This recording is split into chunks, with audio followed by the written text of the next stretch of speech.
ल नमस्ते सम्पूर्ण साथीहरु तपाईहरुको फेसबुकमा यदि सब्स्क्रिप्सन सेटअप भएको छ भने त्यो कसरी गर्ने भन्ने कुरालाई यो भिडियोलाई अन्तिमसम्म हेर्नु होला।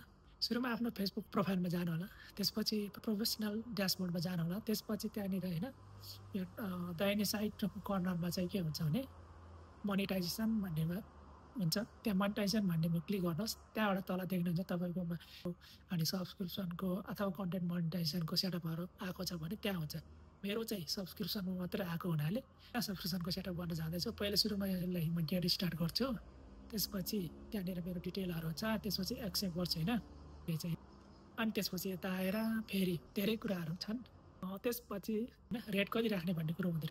2.90 देखि 41 रिङ्गिटसम्म रहेछ। म चाहिँ 90 सेन्टको सेलेक्ट गर्छु, त्यसपछि यसलाई अपडेट गरिदिन्छु। यो पुरा भयो। सब्स्क्राइबर बेनिफिटमा गएर त्यहाँ पनि केही सिलेक्ट गर्नुपर्ने छ हैन। त्यसमा चाहिँ अब म चाहिँ सुरुमा छ एक्सक्लुसिभ कन्टेन्ट, त्यसपछि डिस्काउन्ट, त्यसपछि लाइभ भिडियोज, त्यसपछि सब्स्क्राइबर ग्रुप, त्यसपछि रिकग्नाइजेसन पोस्ट एन्ड हाइलाइट कमेन्ट भन्ने हुन्छ।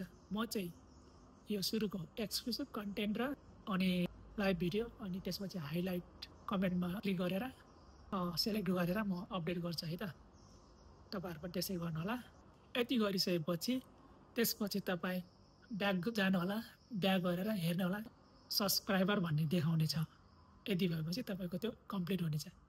भिडियोलाई हेरेर साथ दिनुभयो होला। तपाईहरुले यो भिडियो उपयुक्त भयो या भएन थाहा भएन हैन।